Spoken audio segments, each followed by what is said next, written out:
con esta aproximación nuestra a figuras de espiritualidad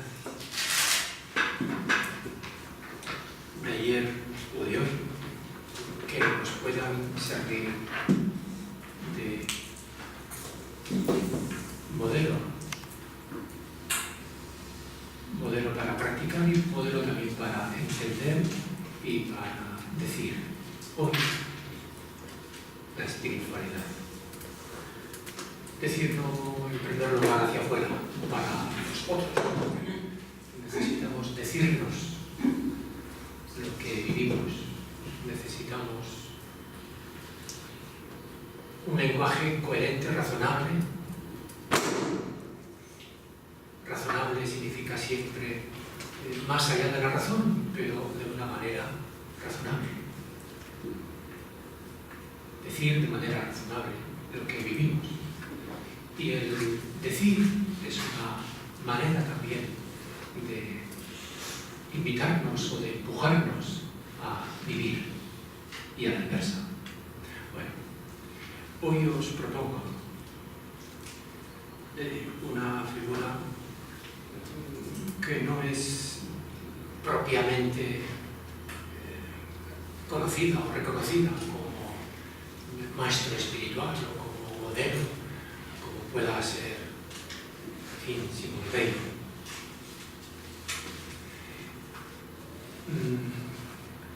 Me refiero a Michel de Certeau. Seguramente no lo conocéis. Michel de Certeau. Michel de Certeau.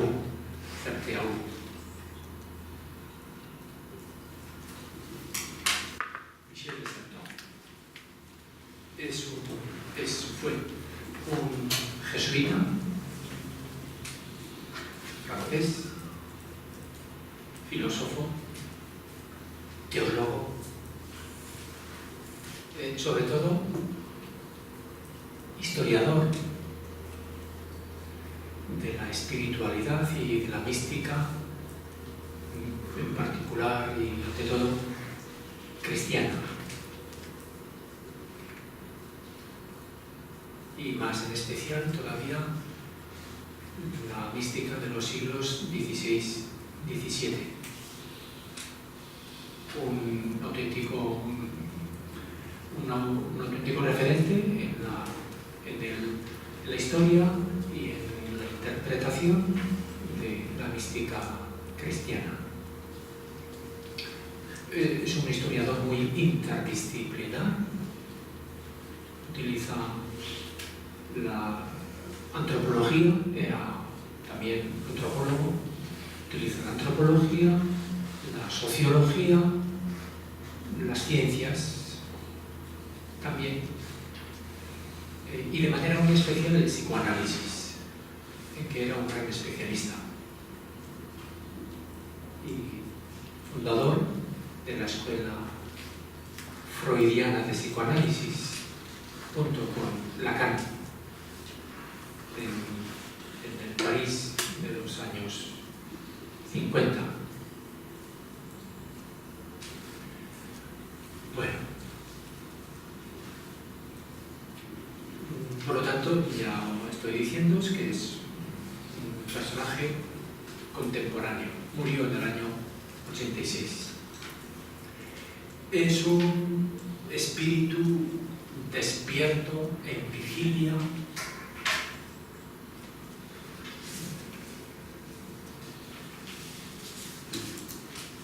Fue uno de los primeros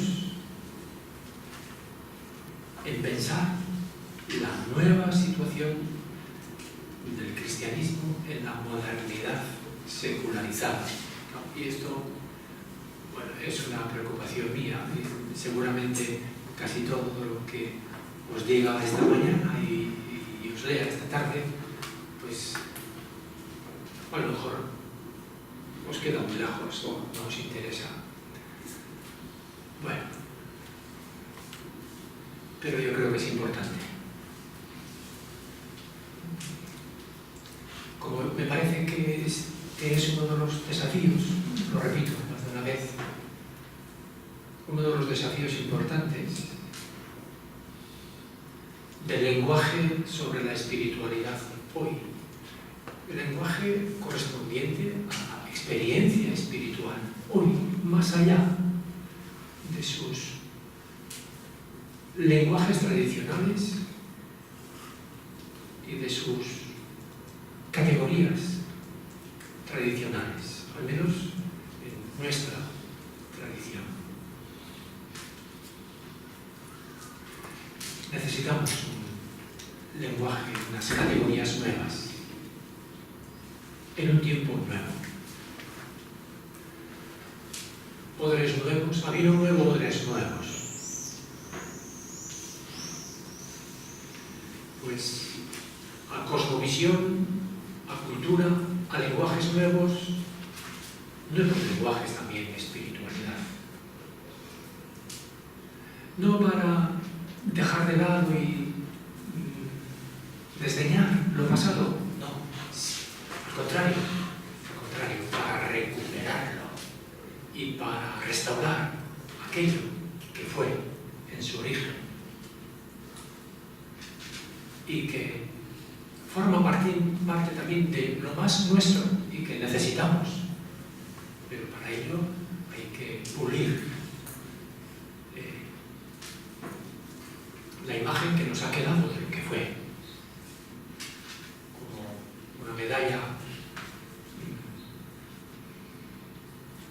más o menos pues ¿cómo se llama? Oscurecida, pues hay que pulirla, ¿no? Bueno.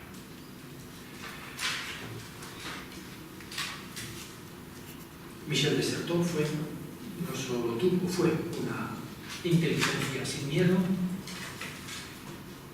sin cansancio y sin orgullo.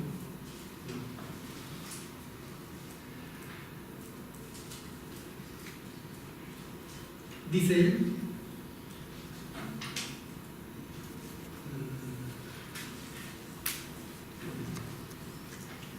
dice un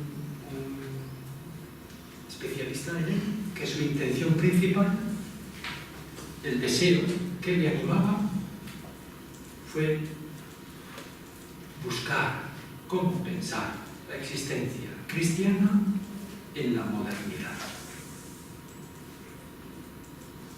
Y lo propio de la manera actual de pensar la fe en general, la experiencia espiritual en general, el cristianismo en particular, lo propio del lenguaje actual sería esa expresión de Michel de Certeau, la debilidad de creer, la debilidad de creer.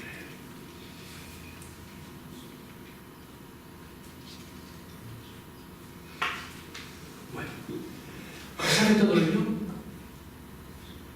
la influencia global de Michel de Certeau ha sido o sigue siendo prácticamente nula, no diré, pero es cosa de unos cuantos especialistas que le leen. Es muy difícil de leer, es muy críptico muchas veces, en fin, su escritura, como lacaniano que era. Entonces, pues su influencia es muy escasa o muy discreta. Sin embargo, me llamó mucho la atención que el Papa Francisco haya declarado su deuda grande con Michel de Certeau. Me llama la atención, no acabo de entenderlo muy bien, porque ha escrito o ha dicho el Papa Francisco que en mi reflexión teológica he nutrido siempre de Henri de Libac, otro jesuita, contemporáneo más o menos de Michel de Certeau, aunque murió muy mayor y unos años más tarde. y de Michel de Certeau.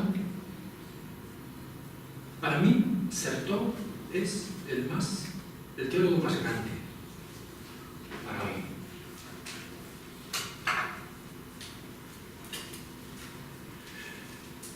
Si fuese así, me parece que el Papa Francisco debiera ser también un poco más atrevido en la reformulación de muchas cosas y en la reforma de muchas cosas. Se entiende que no pueda ir hasta donde quisiera, pero en fin, tampoco es que, con todos los respetos y con todo el cariño, tampoco es que le note muy marcado por el pensamiento de Certeau, pero lo ha dicho.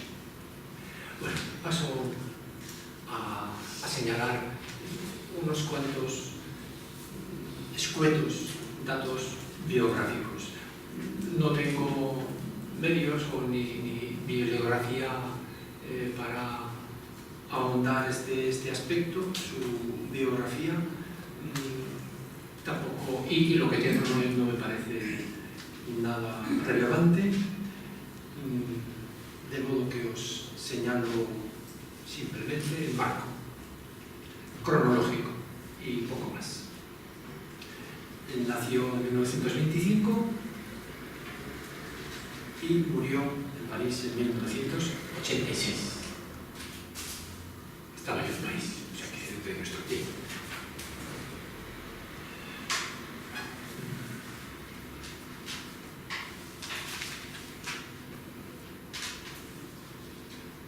Siendo joven, entre los 16 y 20 años aproximadamente, participó en la resistencia contra la ocupación nazi en la Francia ocupada. Y al final de la Segunda Guerra Mundial, pues sintió deseos de entrar al seminario, entró al seminario de Isidre Mounion en París.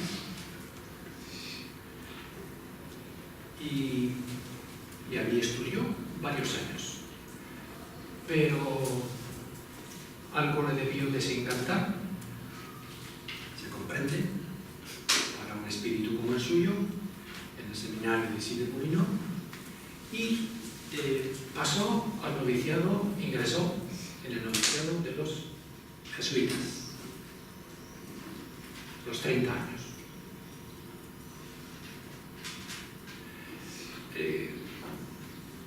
Fundó muy joven, el mismo año en que se ordenó, una revista que todavía sigue siendo de las principales como revista de reflexión teológica, de divulgación, pero también de investigación, Christus, una revista importante todavía de los jesuitas. Y fundó, como os he dicho, muy joven, igualmente, es cofundador de la Sociedad Freudiana, de la Escuela Freudiana de París, nada menos, en torno a Lacan, Jacques Lacan. Bueno, luego enseñó en Ginebra, en San Diego, en Estados Unidos y en París. Y no digo más, su gran obra no es que escribiese mucho, también murió joven, 61 años, de cáncer de páncreas, y su obra de referencia es la Fábula mística, que es un estudio sobre la mística de los siglos XVI y XVII en Europa, la mística cristiana. Y católica, más que nada. Una obra que a mí me parece muy importante, es una recopilación de textos suyos, es el libro La debilidad de creer, que es el título de uno de los capítulos, uno de los ensayos que forman ese, La debilidad de creer. Después me referiré también a este concepto de debilidad de creer. Bueno, paso a, ¿qué es lo que me importaba? Paso a señalaros como las claves espirituales y teológicas que él utiliza para entender hoy la experiencia cristiana y decir el cristianismo en nuestra cultura, en nuestro mundo. Claves filosóficas y teológicas. Señalaré 3 o 7 claves que me parecen fundamentales y os citaré algún texto suyo que las expresa. Una primera clave: la mística. Digo mística y espiritualidad más o menos como sinónimos. La mística como incesante búsqueda del ausente en sus huellas. Bueno, aquí todas las palabras son muy de Sertón. Búsqueda incesante, ausente, huellas. Su famosa obra, La fábula mística, el título se las trae, la fábula. O sea, todo lo que los místicos han dicho para expresar lo que dicen no son más que fábulas. Quiere decir, no son más que lenguajes, figuras, pero no se puede identificar la fábula con aquello a lo que la fábula nos remite. Bueno, pues la fábula mística. Y la primera frase de la fábula mística se las trae también. Dice: este libro se presenta en nombre de una incompetencia. Incompetencia. Este libro está exiliado de aquello de lo que trata. ¿Qué significa eso?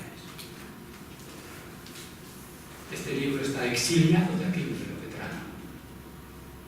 Pues quiere decir, aquello de lo que yo trato en este análisis histórico, psicoanalítico, sociológico, antropológico, de la mística, no es nada de aquello de lo que trata.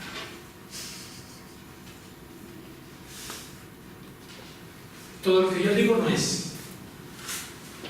Una y otra vez volvemos a eso, pero él empieza su libro diciendo, o sea, todo lo que yo digo aquí está como en el exilio de aquello de lo que trata.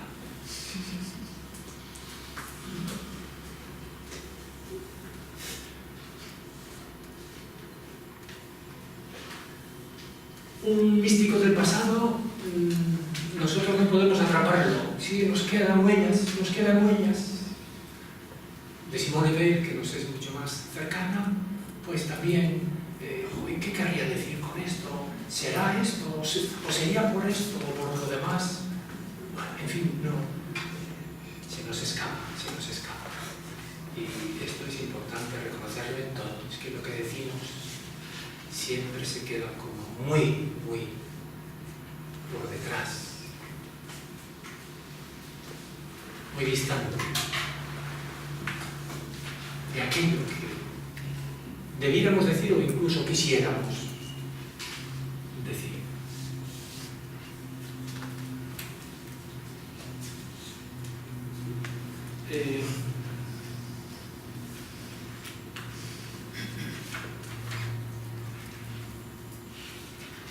Se refiere, él, cuando explica lo que quiere hacer o lo que hace con ese análisis de los místicos, dice que es como Robinson Crusoe cuando camina por la arcilla de aquella isla y se encuentra ante la huella de un pie desnudo impresa sobre la arena. La huella de un pie desnudo impreso sobre la arena. No tengo más que esa huella. puedo averiguar algo de aquel pie de carne y hueso y de aquella persona que dejó esa huella de su pie. ¿Qué vivía? ¿Qué decía? Pues es como si yo, de la simple huella dejada por aquella persona en la arena, quisiera averiguar todo lo que vivió en lo más profundo. Bueno, estamos exiliados de aquella experiencia viva, ¿no? Y reconocerlo es un buen punto de partida para no llamar o no identificar nuestras pobres categorías sobre esa huella con la hondura y plenitud de lo que vivió la persona que dejó impresa esa huella. Pero lo mismo le pasa a todo historiador. Él es historiador respecto de aquello de lo que trata de hacer historia, y en concreto a nosotros nos interesa decir. Lo mismo nos pasa a nosotros cuando nos aproximamos pues, a todas estas figuras. Nos tenemos que sentir, qué lejos, ¿será esto? ¿No será? Intuimos algo, pero lo real siempre se nos va, y lo real en el otro se nos escapa. Y lo mismo nos pasa cuando leemos cualquier página de un texto inspirado, y en concreto en nuestro caso, cuando leemos la escritura, que decimos es la palabra revelada, sí, pero ¿dónde está la revelación? ¿En la palabra misma? ¿En su literalidad? No. La revelación se nos escapa. Y para leer bien cualquier texto, por ejemplo bíblico, o de cualquier otra tradición, o de cualquier literatura que consideramos inspirada en su sentido más amplio y real, pues nos sentimos como exiliados. Y como que aquello que queda impreso en esa letra, en ese texto, en ese libro, en ese poema, en ese relato, pues se nos escapa. De modo que la mística en general es esa incesante búsqueda del ausente en sus huellas.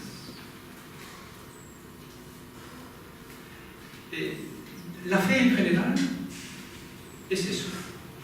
Y esta es una expresión de Michel de Certeau. Es práctica de la diferencia. Práctica de la diferencia.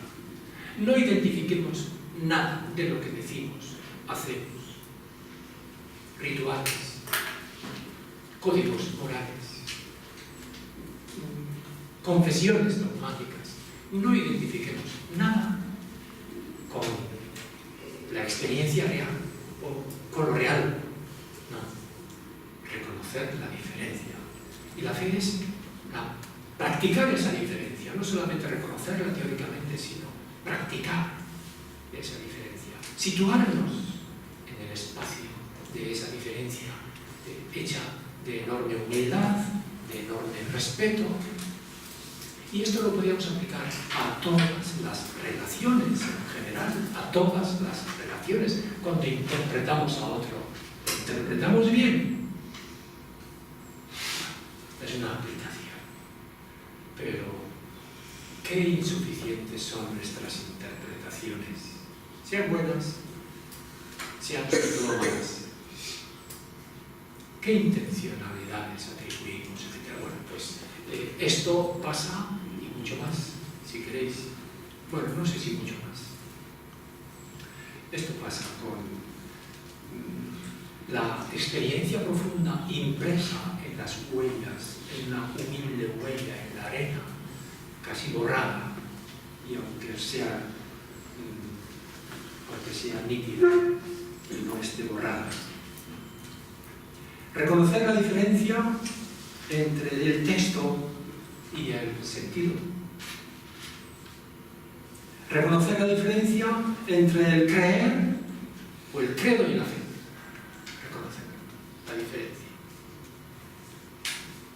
Reconocer la diferencia entre el saber y el misterio.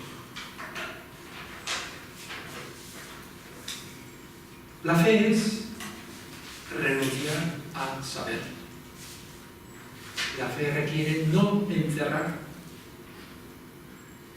en ninguna palabra, ninguna forma aquello a lo que nos remite la fe. No identificar con nada el misterio al que nos abre y en el que quiere confiar la fe. La mística es también, en esta misma línea, expresión de Michel de Certeau. Bueno, estas cosas, ya digo, a lo mejor me resultan demasiado abstractas, pero no sé. La mística, dice, es búsqueda de un otro o del otro que siempre se sustrae. Lo otro, la otra, el otro. Es que no podemos encerrar lo o la en ningún género. La mística es la búsqueda de eso otro con mayúsculas. Si el Certeau escribe en mayúsculas, lógicamente, que se sustrae. Como la persona que dejó su huella impresa en la arena, se sustrajo.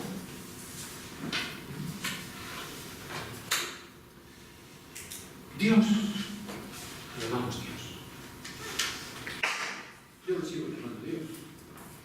Es lo que más me sale. Aunque después necesito también, sí, pero Dios no así y no así, vale. Pero bueno, yo de momento no quiero renunciar a decir Dios. Porque Dios, entre otras cosas, viene de una raíz indoeuropea que significa destello, resplandor, luz. Eso significa Dios, en el fondo. Y otras cosas significan otros nombres de Dios que vienen de las lenguas germánicas o tienen otra raíz, pero el término Dios, que viene directamente del griego, tiene una raíz indoeuropea que significa resplandor, luz. Bueno, pues Dios, el infinito, innombrable, es una presencia elusiva. Una presencia elusiva. Como si te encontraras ante una huella, pero ¿dónde está él, ella o quien fuere que pasó por aquí? ¿Dónde está? Pues de Dios debemos decir que infinitamente más todavía. Por eso Dios no puede convertirse en objeto, porque no es un ente. La persona que dejó la huella impresa, sí, si yo corriera un poco y él hace poco que ha pasado por aquí, acabaría pillándole, ya está. Te veo, te toco, te tomo, pero es un ente, pero Dios no es un ente. Y todo lo que es son huellas, todo lo que es son huellas. Como ese verso que no me acordaré, de San Juan de la Cruz en su cántico, cuando se acuerda, mil gracias derramando pasó por estos valles, con presura, yéndolos mirando con sola su figura, vestidos los dejó de la hermosura. Bueno, pues pasó, pero pasó. La fe tiene que aprender a caminar en esa ausencia.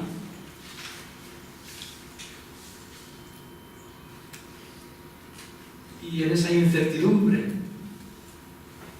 Y encarnar esa ausencia, no con cualquier cosa, sino con las bienaventuranzas de Jesús. No para encerrar, porque las bienaventuranzas de Jesús son lo contrario de encerrar el misterio en nada. Es abrirnos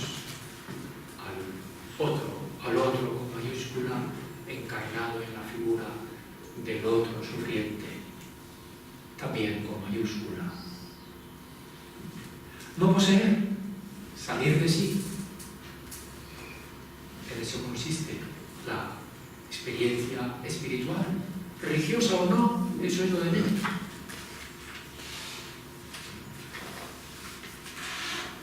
Bueno, pues primera clave y las demás pues serán más o menos en la misma línea.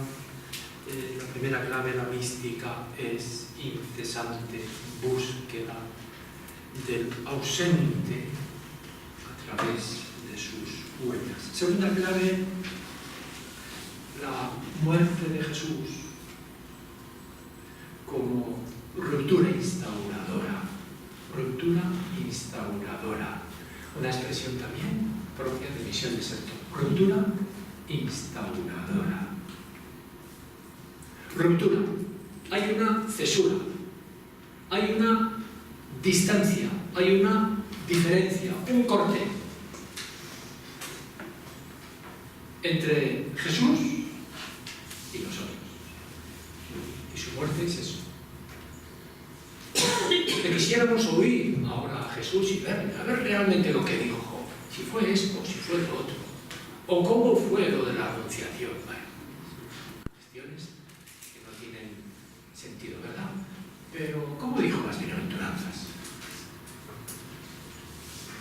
¿A la manera de Lucas o a la manera de Mateo o a ninguna de las maneras? Y otra cosa, seguramente no. Etcétera. Pues no podemos. No sé si alguna vez algún método científico hallará. Siempre me intriga esa cuestión. No sé, podrá alguna vez inventar algún sistema para poder filmar al Jesús histórico, por ejemplo. Bueno, nos pasaría lo mismo, porque nos encontraríamos con la misma necesidad de tener que buscar más allá del rostro, de la particularidad, de la forma, del individuo, de la palabra concreta, porque tampoco ahí podríamos aprender el misterio de Dios. De hecho, los que convivieron con él anduvieron muy despistados. De modo que sería muy curioso para nuestro examen lo que dijo Jesús, cómo era, físicamente cómo era, cómo hablaba, etc. En fin, enorme curiosidad. Pero con eso no se resolvería ninguna de nuestras cuestiones fundamentales de tipo místico, espiritual, de nuestra búsqueda.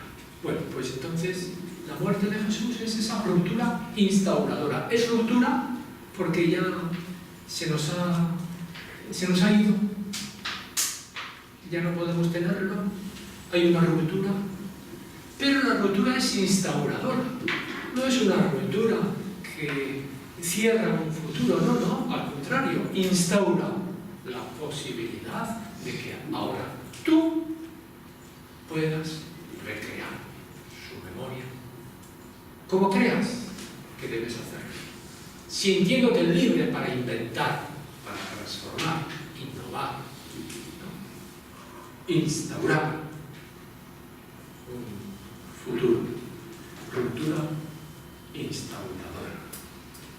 Y Michel de Certeau, muy original en su manera de entender la muerte de Jesús y la resurrección, pues habla de que Jesús se borra. Jesús se borra. Como si hubiese dejado una huella e incluso hubiese borrado su huella. Ahora, búscame. Después de esa ruptura y después de que Él se haya borrado. pues se ha borrado.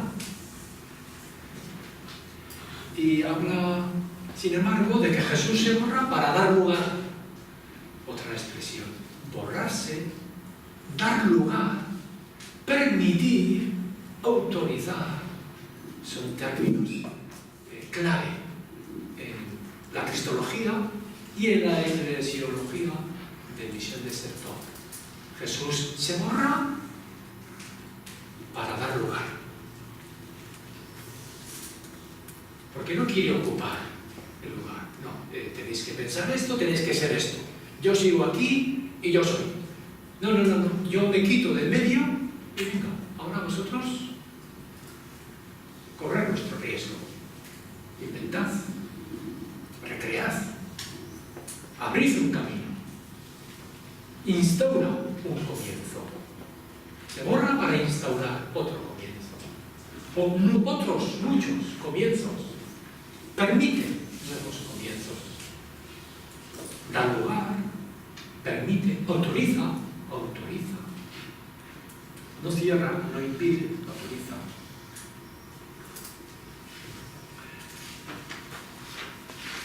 Escribe él, morir para Jesús es dar lugar al Padre, dice así, dar lugar al Padre. Que sea, yo me borro y que sea Dios.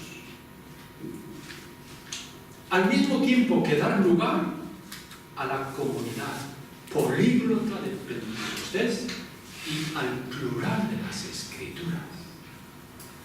Jesús da lugar a Dios. ¿Y eso en qué se traduce? Pues el Espíritu, que habla muchas lenguas, políglota, y que suscita muchas escrituras. El Evangelio de San Marcos no tiene, iba a decir nada que ver, digamos casi nada que ver con el Evangelio de Juan. Casi nada que ver. Nada de lo que dice uno, dice el otro. Menos alguna que otra vez. Algún nombre propio, Jesús, Pilato, Pedro. Pero fuera de eso, todo es diferente. Bueno, pues lenguaje políglota de Pentecostés, que la muerte de Jesús instaura o permite o autoriza, suscita.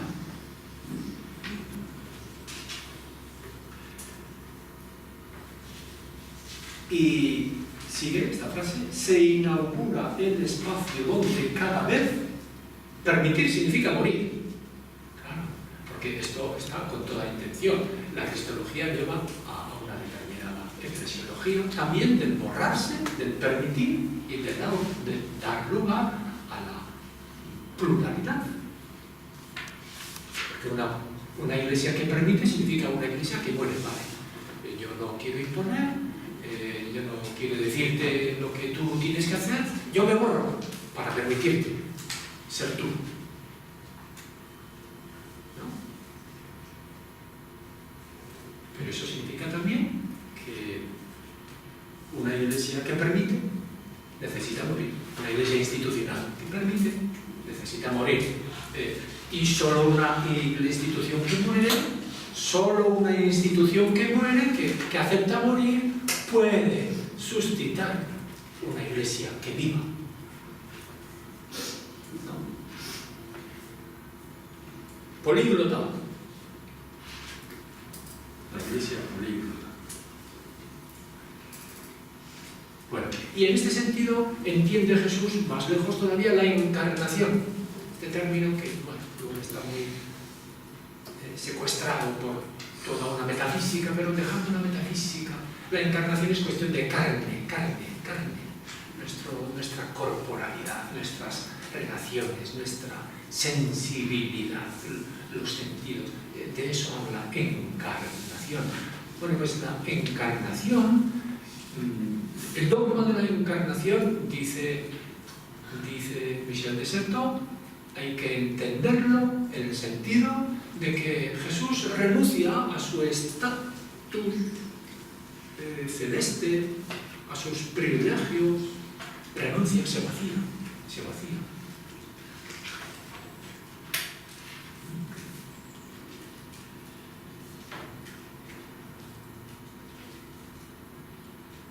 Bueno.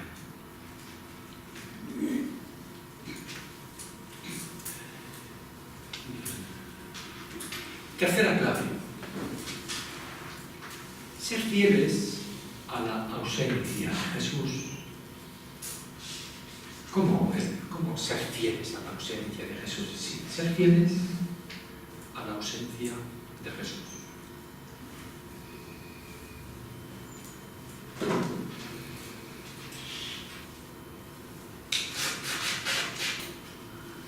La fidelidad a Jesús está ligada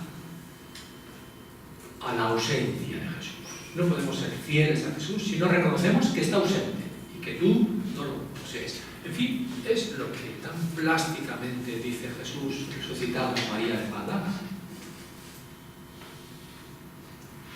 No me retengas, no alimentando el famoso, no me retengas, no me aferres, que no soy lo que tú quisieras poseer. No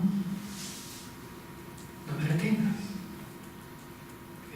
que me tengo que borrar, que tengo que ir a Dios para dejar ser a Dios, y tú no me tienes que borrar, me tienes que dejar libre para ser tú libre. Yo me tengo que borrar para dar lugar a Dios y para darte lugar a ti, de modo que vete a decirles a Juan y a Pedro y en fin, a esos varones más despistados que tú todavía, vengan, que inventen a Galilea, que vivan, y no aferrarse a una visión, a una presencia, a un objeto. Esa es la fidelidad a Jesús. Escribe: para cada cristiano, para cada comunidad y para todo el cristianismo se trata de ser. ¿De qué se trata? Se trata de ser el signo de lo que le falta. A partir del momento en que se trata de fe en Dios. De modo que la Iglesia no puede nunca presentarse diciendo: yo os enseño la verdad sobre Dios. No. La Iglesia debería hablar siempre diciendo: no soy yo, como Juan el Bautista. No soy yo, No penséis que Dios es lo que yo os predigo. Así debiera predicar. El cura, el catequista, el papa, y todo. Y por eso la conducta del discípulo, escribe también Michel de Certeau, se caracteriza por romper, abandonar, partir, renunciar, dejar. Romper, abandonar, partir, renunciar, dejar.